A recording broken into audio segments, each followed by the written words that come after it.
राजा जन्मेजय की नगरी में आयुधमय नामक प्रसिद्ध गुरु का आश्रम था। इनका एक सबसे उत्तम शिष्य था। आरुणि की गुरु भक्ति इतिहास के पन्नों में गुंजयमान है। घटना कुछ ऐसी है, एक बार गांव के पारमेड़ में दरार बन जाती है। इससे पानी धीरे धीरे खेतों में आने लगता है, जिसे रोकना बहुत जरूरी हो जाता है, क्योंकि ऐसा न करने पर खेतों में पानी घुसने का खतरा था। जब यह बात आश्रम तक पहुंची, तब गुरु आयुधम्य को गांव की फसलों की चिंता होने लगती है। तब वे अपने शिष्य आरुणि को अपने पास बुलाते हैं, समस्या के बारे में विस्तार से बताते हैं और आदेश देते हैं, पुत्र आरुणि, इसी समय जाकर मेड़ से बहते पानी का कोई उपचार करो, वरना पानी का बहाव बढ़ते ही मेड़ टूट भी सकता है, और अगर ऐसा होता है तो सारी फसलें नष्ट हो जाएगी। गुरु की आज्ञा पाते ही आरुणि बिना कुछ सोचे अपने कार्य को पूरा करने लक्ष्य की तरफ चल पड़ता है। गांव में पहुंचने पर आरुणि पूरी स्थिति समझ जाता है और कई प्रकार से मेड़ से पानी बहने लगता है। रोकने का प्रयास करता है, लेकिन पानी का बहाव अधिक होने पर दरार से लगी कोई भी सामग्री टिक नहीं पाती और पानी तेजी से खेतों के ओर से बहने लगता है। तब आरुणि विचार करता है और उस मेड़ की दरार पर स्वयं लेट जाता है। उसको ऐसा करते ही पानी खेतों में जाने से रुक जाता है। पानी बहुत ठंडा होने के कारण आरुणि को कंपन महसूस होने लगता है, लेकिन उसके लिए गुरु का आदेश सर्वोपरि है।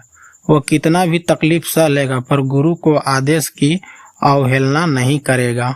आरुणि इसी तरह से सुबह से शाम तक मेड़ पर लेटा रहता है और पानी से खेतों की फसलों को बचाता है और पूरी श्रद्धा से अपने गुरु के आदेश का पालन करता है।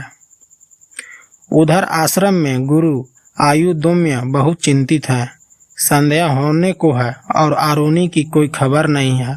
अब तक वो आरुणि को घर आ जाना था। इन्हीं सब विचारों से घिरे आयुधम्य सोच में बैठे हैं। तभी दूसरे शिष्य गुरु आयुधम्य के पास जाकर चिंता का कारण पूछते हैं। तब गुरु जी कहते हैं, पुत्रों, मैंने सुबह से आरुणि को मेड़ की दरार भरकर खेतों को पानी से बचाने के लिए भेजा था।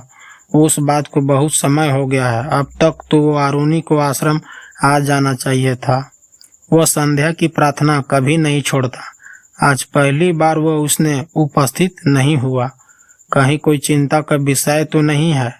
आरुणि किसी बड़ी परेशानी में तो नहीं? सभी चिंतित होकर मेड़ तक जाकर देखने का निर्णय लेते हैं। गुरु आयुधम्य एवं कुछ शिष्य आरुणि को देखने आश्रम से निकल पड़ते हैं। मेड़ के पास पहुंचकर गुरु आयुधम्य जोर जोर से आरुणि को पुकारते हैं। थोड़ी देर बाद आरुणि को गुरु जी की आवाज सुनाई देती है और वो जोर से उत्तर देता है, गुरु जी, मैं यहाँ हूँ, मेड़ के ऊपर लेटा हूँ। सभी आरुणि की तरफ भागते हुए आते हैं और गुरु आयुधम्य जल्दी से आरुणि को खड़ा करते हैं और सभी शिष्य मिलकर दरार को भरते हैं। गुरु जी आरुणि से पूछते हैं, पुत्र, तुम इतनी भीषण ठंड में इस तरह पानी पर क्यों लेटे थे? तुम्हारा पूरा शरीर ठंड से नीला पड़ गया है। अगर अभी हम नहीं आते तो तुम मृत्यु को समीप ही थे। आरुणि सिर झुकाकर कहता है, क्षमा कीजिएगा गुरुवर, मैंने आप सभी को बहुत कष्ट दिया, किंतु आपने मुझे पानी बंद करने का भेजा था, जिसे मैं अकेला कर नहीं पाया। तब एक ही उपाय था जो मैंने किया। गुरु ने कहा, तुम आश्रम में आकर इसकी सूचना दे सकते थे। अपने प्राणों को इस तरह संकट में क्यों डाला? तब आरुणि कहता है, हे गुरुवर, आपका आदेश मेरे लिए सर्वोपरि है। आपकी चिंता मेरे लिए सबसे बड़ी है। अगर मैं आश्रम आता तो फसल का कई हिस्सा बर्बाद हो गया होता। और यह जानकर आपको बहुत दुख होता और मेरे कारण आपको मिला दुख मेरे लिए मृत्यु के समान ही है। इसलिए मैंने मेड़ पर लेटकर पानी को रोकने का निर्णय लिया। आरुनी की ऐसी निष्ठा देख गुरु आयुधम्य को गर्व महसूस होता है और वो आरुनी को आशीर्वाद देते हैं, पुत्र तुम्हारा नाम सदैव गुरु भक्ति के लिए जाना जाएगा।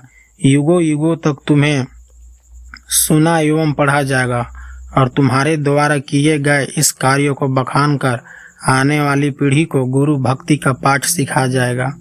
और इस तरह गुरु आयुधम्य आरुनी को एक नया नाम उदालक देते हैं और उसे आशीर्वाद देते हैं कि तुम्हें बिना किसी अध्ययन के सारे वेदों का ज्ञान प्राप्त हो। इस तरह उसी दिन आरुनी की शिक्षा खत्म होती है और गुरु उन्हें अपने कर्तव्य पथ पर आगे बढ़ने का आदेश देते हैं। आरुनी का नाम उन्हीं महान शिष्यों के साथ लिया जाता है जो गुरु आदेश को सर्वोपरि रखते हैं, जिनमें एक का नाम एकलव्य है। ये दोनों का नाम गर्व के साथ लिए जाते हैं। आज गुरु शिष्य की वो परंपरा विलुप्त हो चुकी है।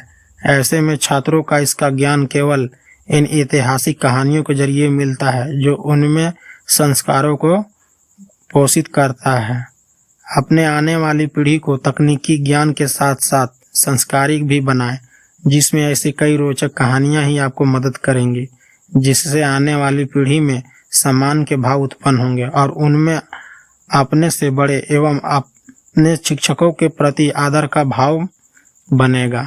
अपने बच्चों को पर्याप्त समय दें, उन्हें कहानियां सुनाएं, क्योंकि यही एक ऐसी कला है जिसके जरिए आप अपने बच्चों को व्यवहारिक ज्ञान दे सकते हैं और अपना मूल्यवान समय भी साथ ही उनके ज्ञान को भी बढ़ा सकते हैं।